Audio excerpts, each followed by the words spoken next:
Today, we're going over the internet's best videos on finance advice. Let's get started.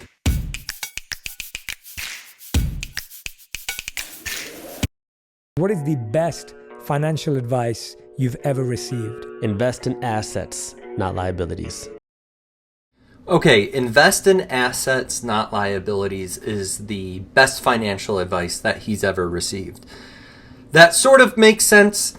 You don't really want to invest in something that costs you money every month, which is what a liability is when you look at accounting.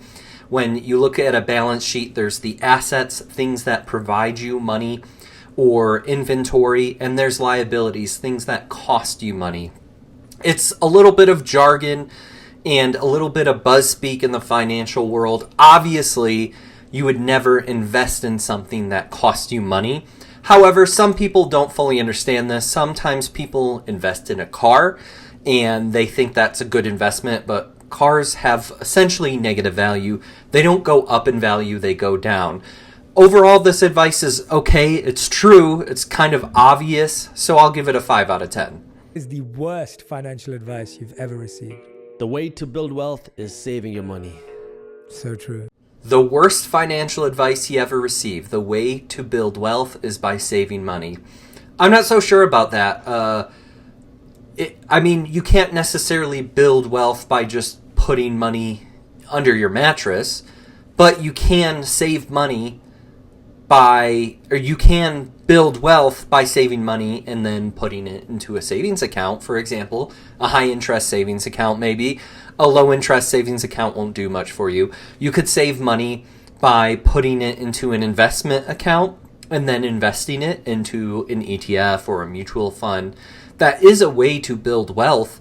It may not be the best way, but it is a way to build wealth. So overall, I'd probably give that a 4 out of 10. Third question. What is something you used to value that you don't anymore? Material things. He says he used to value material things and no longer does. There's very few people out there that don't actually value material things. It's a nice thing to say, but people like a car, people like a TV, a phone. I guess it depends on how he's looking at the word value. If you mean value as in I have to have these things to have a better lifestyle, to have better wealth, then yeah, he's correct. Pretty obvious, but I'll give it a 6 out of 10. What is something that you think people think is important when it comes to money, but you realize that's not really the right focus? Net worth. Net worth is a crap indicator of real success. So he says net worth is a crap indicator of real success.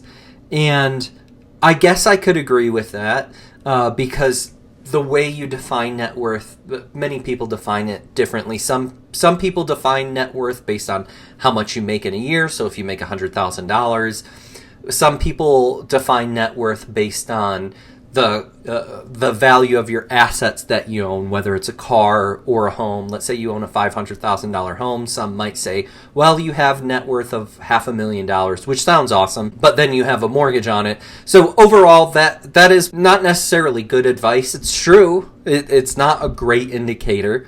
So I'll give it a 5.5 out of 10. Overall, the advice here, it's not really financial advice.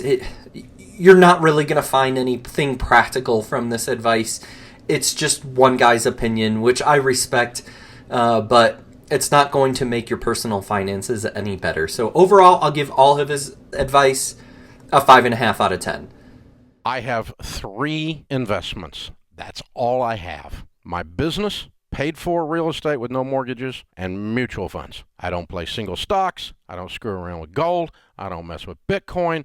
And I don't need your stock tip from your broke golfing buddy. Okay, he has 3 investments. His business, his real estate, and mutual fund. Those are awesome. If you have a business, if you have real estate without a mortgage on it, and if you have mutual funds that are gaining interest through growth in the market, then you're probably well off. It's not really financial advice as much as this is just how he goes around living his life. Most of us don't have our own business. Most of us don't have a real estate investment that is paid off. I'm not saying there's anything wrong with Dave Ramsey or the way he does his show or the advice that he gives. Overall, it's just okay. Overall, what he has is a great thing for him, but most of us don't also own a business. We don't own real estate with no mortgages on it. But anyone could get a mutual fund, so that's good. Now, he doesn't own gold, he doesn't own Bitcoin, he doesn't own stocks, and he doesn't want your stock tips, which is good. I don't want your stock tips. I don't want my friends' stock tips, and you shouldn't want your friends' stock tips either. That's probably the best point he makes this whole video, because unless you're a stock trader, then I don't want your stock tips. I really don't. Unless it's your full-time job and you can prove to me that you make a lot of money regularly in replace of a normal income just through stocks, I don't want your stock tip. So if someone's out there giving you stock tips, 99.9% of the time you can go ahead and ignore them because they don't know what they're talking about. So that part I say I agree with. Not owning gold, not owning Bitcoin, not owning stock, that's fine. That's a choice. Some people may own individual stocks. Some people may own Bitcoin. I think what he has is a mutual fund. It's essentially a diverse portfolio of stocks. Would you recommend investing in oil then? Is that something that you personally invest in? Let me just say it again. I used to be on CNBC, but I say I don't invest in anything they can print. I don't invest in this, stocks, bonds, ETFs. I'm an entrepreneur. Okay, so he doesn't quite answer the question. He doesn't invest in stocks, bonds, ETFs, and cash, which is fine. He's an entrepreneur, so he makes his money through business. Overall, I'd probably give that a 5 out of 10. It's fine. It works for him. Again, most of us aren't entrepreneurs, so we need to invest in these things. We can also find other ways to build wealth, which I do like Robert Kiyosaki, just like I like Dave Ramsey. They're different styles. Each one you can build a little bit off of, but everyone shouldn't just listen to Robert Kiyosaki and move on and go down the same path. Everyone shouldn't just listen to Dave Ramsey and go down his path. You need to find what works for you. I start gold mines. I start oil wells. I invest in cattle. Okay, he starts gold mines, he starts oil wells, so he does answer the question. He invests in cattle, which is great. Investing in cattle is actually easier than you think. You could probably find some cattle investments, whether it's through stocks or physical cattle investments. You should look it up. It's easier than you think. Wagyu cattle. Yeah. You know why? Because every time the the Wagyu bull breeds, I get cash flow. I trust the Wagyu cattle more than Joe Biden.